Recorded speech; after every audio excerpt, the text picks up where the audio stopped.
안녕하세요. 오늘은 2021년 10월 11일 월요일 아침입니다. 안국과 새벽기도에 오신 여러분들을 진심으로 환영합니다.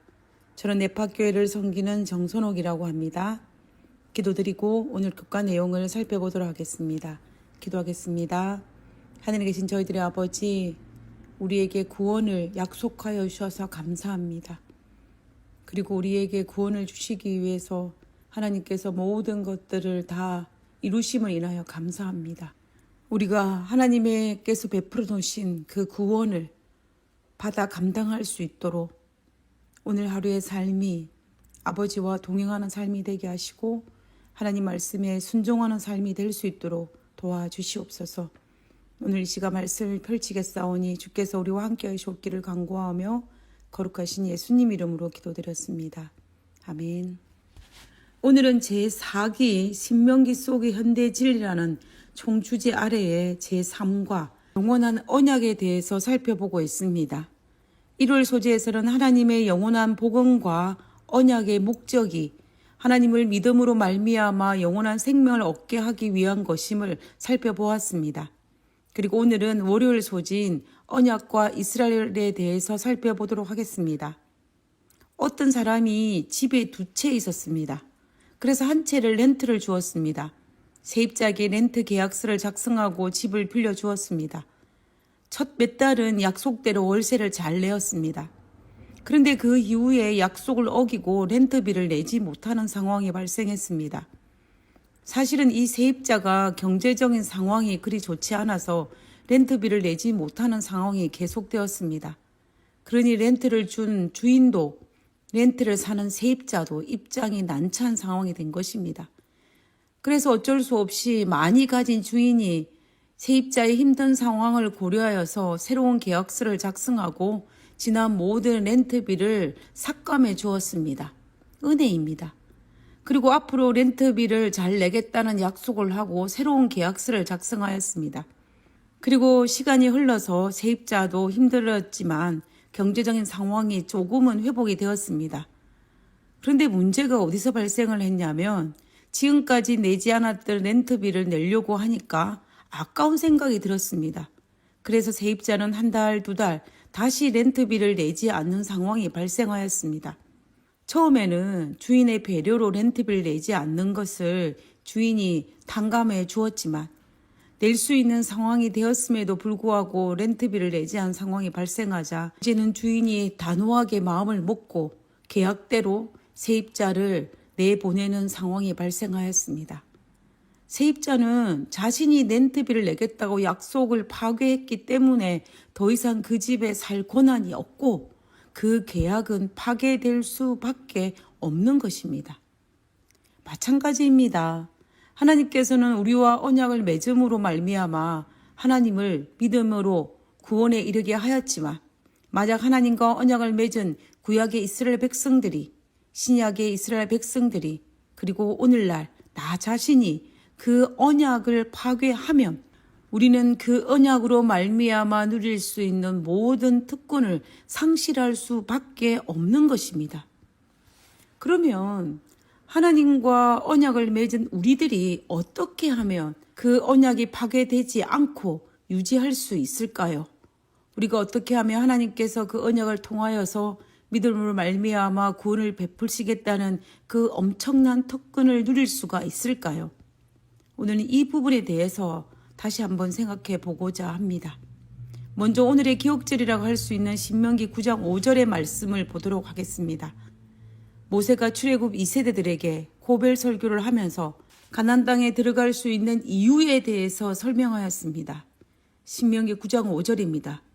내가 가서 그 땅을 차지함은 내가 공의로 말미암도 아니며 내 마음이 정직함으로 말미암도 아니요 이 민족들이 악함으로 말미암아 내 하나님 여호와께서 그들을 내 앞에서 쫓아내심이라. 여호와께서 이같이 하시면 내 조상 아브라함과 이삭과 야곱에게 하신 맹세를 이루려 하심이니라. 모세는 출애굽 2세대들에게 말하기를 이제 요단강만 건너면 가나안 땅에 들어가게 될 터인데 그 땅에 들어갈 수 있는 이유는 너희들이 공의롭고 정직했기 때문이 아니라 아브라함과 이삭과 야곱과 맺은 언약 때문이라고 말씀하고 계시는 것입니다. 결국 너희들의 조상과 맺은 언약 때문에 너희들이 지금 가나안 땅에 들어간다라고 이야기하는 것입니다. 비록 너희들이 의롭지 못하고 언약에 신실하지 못한다 할지라도 너희 조상들과 맺은 언약 때문에 하나님의 은혜로 미래 세대인 출애굽 2세대들에게 약속의 땅이 주어졌다라고 말씀하고 계시는 것입니다. 이 말을 한 모세의 의도는 무엇이었을까요? 아마도 모세는 약속의 땅으로 들어가는 출애굽 2세대들이 조상들도 들어가지 못한 그 땅을 자신이 들어간다고 혹시나 교만하거나 자긍심을 가지지 않을까 하는 두려움이 있지 않았을까 생각해 봅니다. 혹시나 교만하여 출애굽 1세대들처럼 하나님의 은혜임을 깨닫지 못하고 빼앗길까 두려움이 모세에게 있지 않았나라고 생각해 보게 됩니다. 그래서 모세는 이것을 철저한 하나님의 은혜라고 이야기하고 있는 것입니다. 사실 이 이야기는 모세가 고벨 설교로 말하기 전에 이미 하나님께서 여러 번 반복하여 하신 말씀이었습니다. 출애굽기 2장 24절, 6장 8절, 그리고 레위기 26장 42절에 반복하여 말씀하셨습니다. 그 중에서 레위기 26장 42절을 한번 읽어보도록 하겠습니다. 내가 야곱과 맺은 내 언약과 이삭과 맺은 내 언약을 기억하며 아브라함과 맺은 내 언약을 기억하고 그 땅을 기억하리라 라고 하셨습니다. 아브라함과 이삭과 야곱과 하신 그 언약을 기억하여 그 후손들을 이끌어 내셨다라는 것입니다. 그리고 가나안 땅에 이끌어 들이셨다라는 것입니다. 마태복음 18장에 보면은 1만 달란트 빚진 자가 왕에게 탕감받는 이야기가 나옵니다. 아마 이 이야기를 아실 것입니다.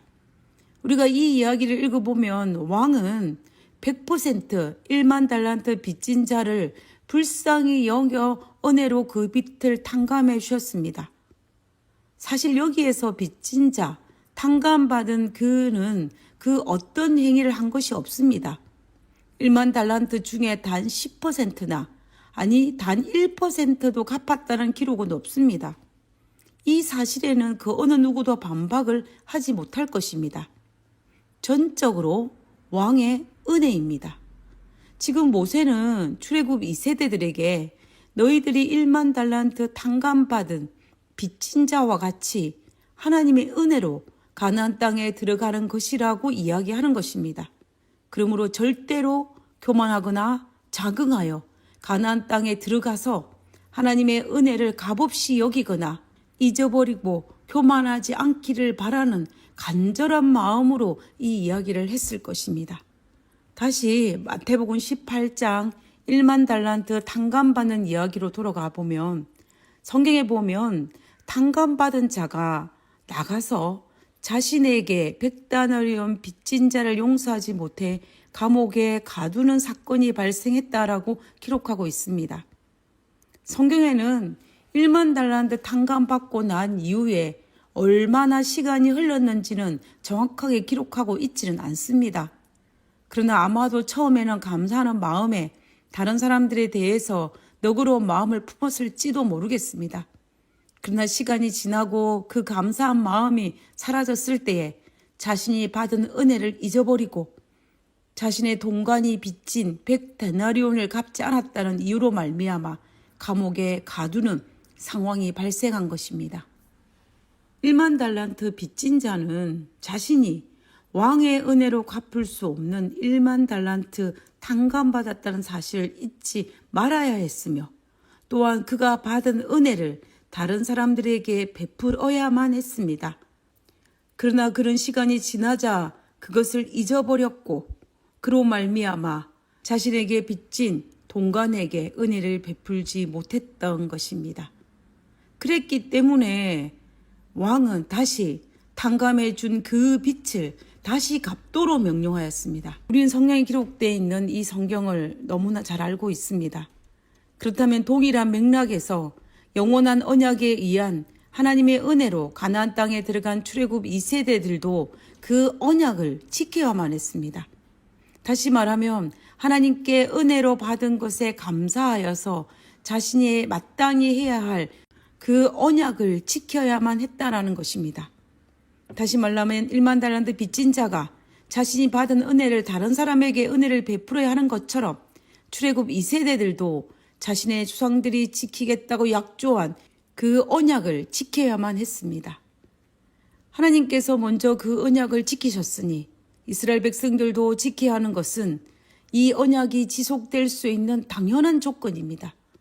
그것이 출애굽 2장의 십계명이요 모세의 율법과 율례인 것입니다. 그러므로 이스라엘 백성들은 시내산에서 맺은 시내산 언약에서 율법에 순종하겠다고 약조한 것처럼 그의 후세대들도 여전히 계속되어지는 의무이며 반드시 이행해야 할 의무입니다. 그럴 때에야 비로소 그 언약은 지속될 수 있습니다. 이 언약은 2021년도로 살아가고 있는 우리들에게도 여전히 유효합니다. 아브라함과 이삭과 야곱과만 맺은 언약이 아니고 시내산에서 출애굽 1세대들과 맺은 언약도 아니고 요단강 동편에 출애굽 2세대들과만 맺은 언약도 아닙니다. 2021년도를 살아가고 있는 그리스도인 우리와도 맺은 언약입니다. 그리고 우리 하나님은 아브라함과 이스라엘 백성뿐만이 아니라 우리에게도 여전히 은혜를 베풀고 계심을 잊지 말아야 합니다. 모세가 출애굽 2세대들에게 그 언약의 의무인 계명을 지키라고 명령하였듯이 오늘 우리들에게도 동일하게 하나님의 계명을 지키라고 명령하고 계십니다. 하나님의 명령에 순종하는 것, 하나님의 계명을 지키는 것은 우리의 선택일지는 모르지만 그리스도인으로서 우리는 우리의 선택 사항이 아니라 의무입니다. 그러므로 우리는 결코 우리에게 구원을 베풀기 위해 만들어 놓으신 그 언약을 지키기 위해서 율법을 준수함으로 하나님께서 십자가를 통하여서 생명을 내어주면서까지 우리를 위해 제공하여 주신 그 구원을 잃어버리지 말아야 할 것입니다. 하나님께서 베풀어 주신 구원을 잃어버리지 않기를 바라면서 오늘 모든 교과를 마치도록 하겠습니다. 기도하고 마치겠습니다. 하나님께서 은혜로 허락하신 언약으로 인하여 감사합니다. 언약의 수혜자로서 하나님과 우리의 관계를 드러내 보여주는 하나님의 율법에 기쁨으로 순종할 수 있는 믿음을 허락해 주시옵소서. 하늘에 계신 저희들의 아버지, 하나님께서 우리와 맺은 언약을 지키시기 위해서 십자가에서 보혈의 피를 흘리셨습니다. 아버지여, 우리도 그 언약을 감사한 마음으로 받고 하나님 말씀에 순종함으로 하나님께서 우리에게 약속하신 그 언약의 축복을 받아 감당할 수 있는 저희들 되게 도와주시옵소서. 하나님, 은혜로 베풀어 주신 하나님의 사랑에 감사드리고 하나님의 은혜로 베풀어 주신 구원에 감사드리며 오늘도 그 은혜에 감사하며 살아갈 수 있는 그런 그리스도인 될 수 있도록 도와주시옵기를 거룩하신 예수님 이름으로 기도드렸습니다. 아멘. 감사합니다. 내일 뵙도록 하겠습니다.